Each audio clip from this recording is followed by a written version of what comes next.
CPM സംസ്ഥാന സെക്രട്ടേറിയറ്റിൽ വലിയ അഴിച്ചുപണിക്കാണ് കളമൊരുങ്ങുന്നത്.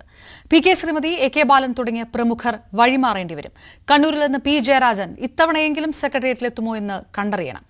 എം പി രാജേഷിനെ സെക്രട്ടേറിയറ്റിൽ ഉൾപ്പെടുത്തും. പുതിയ 5 ജില്ലാ സെക്രട്ടറിമാർക്ക് പുറമെ യുവാക്കളടക്കം കൂടുതൽ പുതുമുഖങ്ങൾ സംസ്ഥാന സമിതിയിലും എത്തും. എറണാകുളത്ത് തുടങ്ങിവച്ച നേതൃത്വത്തിലെ തലമുറ മാറ്റം കൊല്ലത്ത് അടുത്ത ഘട്ടത്തിലേക്ക് കടക്കുകയാണ്. KR ഗൗരിയമ്മയ്ക്കും സുശീല ഗോപാലിനും ശേഷം CPMന്റെ സംസ്ഥാന സെക്രട്ടേറിയറ്റിൽ അംഗമായ വനിതാ നേതാവാണ് പി കെ ശ്രീമതി. പതിറ്റാണ്ടുകളായി CPMന്റെ നേതൃത്വ വേദികളിൽ നിറഞ്ഞു നിൽക്കുന്ന ശ്രീമതി ഇത്തവണ ഒഴിയേണ്ടി വരും. കേന്ദ്ര കമ്മിറ്റി അംഗം കൂടിയായ എ കെ ബാലനാണ് പ്രായപരിധി നിബന്ധനയുടെ പേരിൽ വഴിമാറേണ്ടി വരുന്ന മറ്റൊരു പ്രമുഖൻ. എറണാകുളം സമ്മേളനത്തിൽ സംസ്ഥാന സെക്രട്ടേറിയറ്റിലെത്തിയ ആനാവൂർ നാഗപ്പനും 75 പിന്നിട്ടു. അടുത്ത മെയ്യിൽ 75 വയസ്സാകുന്ന EP ജയരാജനും ജൂണിൽ 75 വയസ്സ് പൂർത്തിയാക്കുന്ന മുന്നണി കൺവീനർ TP രാമകൃഷ്ണനും ഒരു ടേം കൂടി തുടർന്നേക്കും. കണ്ണൂരിൽ നിന്നുള്ള KK ശൈലജയോ ആലപ്പുഴയിൽ നിന്നുള്ള CS സുജാതയോ സംസ്ഥാന സെക്രട്ടേറിയറ്റിൽ ശ്രീമതിക്ക് പകരക്കാരിയാകും. പി ജയരാജനെ മറികടന്ന മുഖ്യമന്ത്രിയുടെ പൊളിറ്റിക്കൽ സെക്രട്ടറി P ശശി സംസ്ഥാന സെക്രട്ടേറിയറ്റിലും എത്തുമെന്ന് കരുതുന്നവർ ഏറെയാണ്. ഇവർ രണ്ടുമല്ലെങ്കിൽ ജില്ലാ സെക്രട്ടറി MV ജയരാജനാണ് കണ്ണൂരിൽ നിന്ന് സാധ്യതയുള്ള മറ്റൊരു നേതാവ്. മന്ത്രി MP രാജേഷ് സംസ്ഥാന സെക്രട്ടേറിയറ്റിലെത്തുമെന്ന് ഉറപ്പാണ്. M വിജയകുമാറാണ് സീനിയറെങ്കിലും തിരുവനന്തപുരത്ത് നിന്ന് കടകംപള്ളി സുരേന്ദ്രനാണ് സാധ്യത കൂടുതൽ.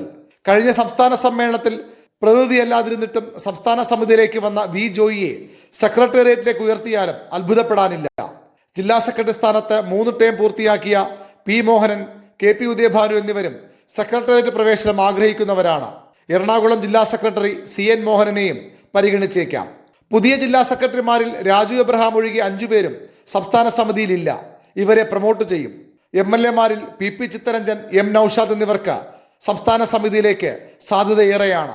DYFഐയുടെ സംസ്ഥാന സെക്രട്ടറി VK സനോജും പ്രസിഡന്റ് വസീഫും യുവജന പ്രാതിനിധ്യമായി കമ്മിറ്റിയിലെത്തിയേക്കാം. ആതിഥേയ ജില്ലയായ കൊല്ലത്തു നിന്ന് DYFഐ സംസ്ഥാന ട്രഷറർ അരുൺ ബാബുവിനെയും പരിഗണിക്കാനിടയുണ്ട്.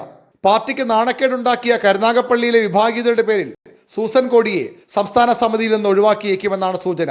സംസ്ഥാന സമിതിയിൽ തിരുവനന്തപുരത്ത് നിന്നുള്ള ഒഴിവിൽ CITU സംസ്ഥാന സെക്രട്ടറി KS സുനിൽകുമാറിനെ പരിഗണിക്കാൻ സാധ്യതയുണ്ട്.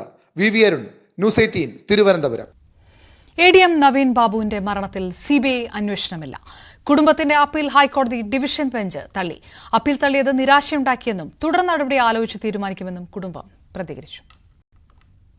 ADM നവീൻ ബാബുവിന്റെ മരണത്തിൽ CBI അന്വേഷണം വേണ്ടെന്ന സിംഗിൾ ബെഞ്ച് വിധി ഹൈക്കോടതി ഡിവിഷൻ ബെഞ്ചും ശരിവച്ചു. കേസ് ഡയറി പരിശോധിച്ചതിൽ നിന്നും കേസ് അന്വേഷണം CBIക്ക് കൈമാറേണ്ടതില്ലെന്നും സിംഗിൾ ബെഞ്ച് വിധിയിൽ ഇടപെടാൻ കാരണങ്ങളില്ലെന്നും ജസ്റ്റിസുമാരായ PB സുരേഷ് കുമാറും ജോബിൻ സെബാസ്റ്റ്യനും ഉൾപ്പെട്ട ഡിവിഷൻ ബെഞ്ച് വ്യക്തമാക്കി. നിലവിലെ അന്വേഷണം കാര്യക്ഷമമാണെന്ന് സർക്കാർ കോടതിയിൽ അറിയിച്ചു.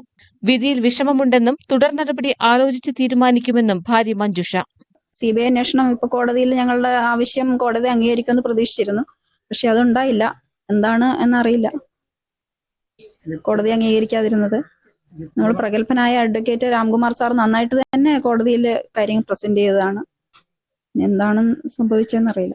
തുടർന്ന് നിയമ നടപടികളുമായിട്ട് മുമ്പോട്ട് പോകാൻ തന്നെയാണ് തീരുമാനം.